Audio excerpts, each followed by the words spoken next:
How are Jamaicans responding to this wound? Thank you so much for that. Um, and while I witnessed Melissa and she hovered in St. Catherine, where I am, for 7 hours, literally, I did not sustain any great damage. One window, some water came into one room. I lost a coconut tree and a couple trees. But thankfully, and a few of my cellular lights, thankfully, there wasn't any major damage. It was, though, my first hurricane, believe it or not, every time I've been somewhere else.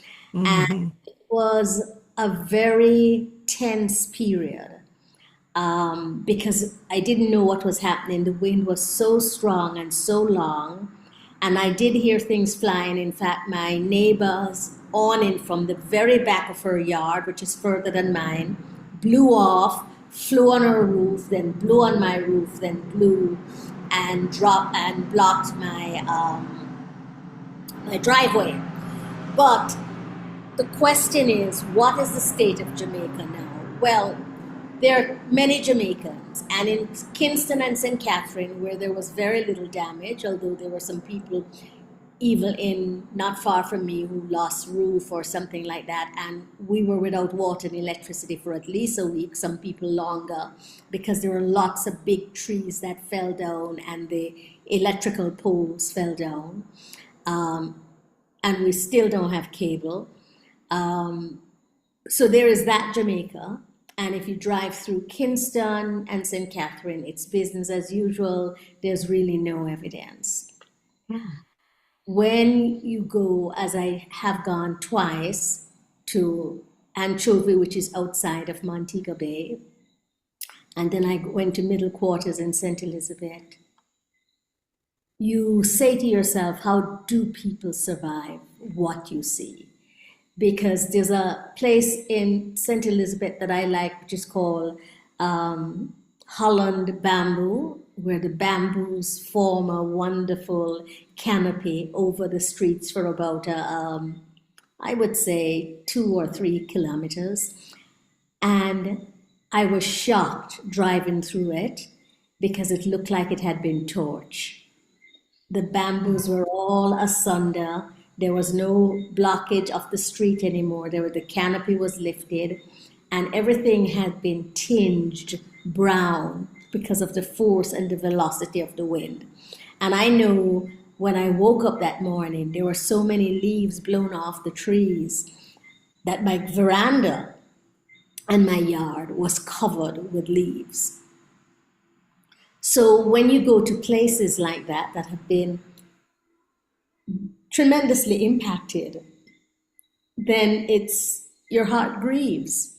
And you see the people, some of whom are dazed, some of whom are trying to pretend that business as usual, but you understand, at least I understand, that they're living in trauma.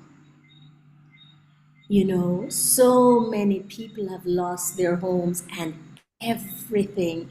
And it is still continuing because there are places in Manchester where the water is rising. And because it, somehow what the hurricane has done is, I guess they say, opened up the sinkholes. I'm not quite sure the geological reasons or terms. So whereas there were 10 houses underwater, now there are 20 and it's increasing. And so people have to literally, you know, I don't know if you remember the pictures of Katrina where people are on their roof waving. Well, the same similar thing is happening or has happened. So the loss, you know, is tremendous. Libraries, in Black River, the library, the church, The hospital. the hospital, the parliamentary building, the you know, the courthouse, everything. In Middle Quarters, I saw a beautiful old Anglican church that was made of wood, gone. Just a few bricks were left. So you see that and you think, oh my, oh my, oh my, my, right? And then you see the people trying to, we went to give things out.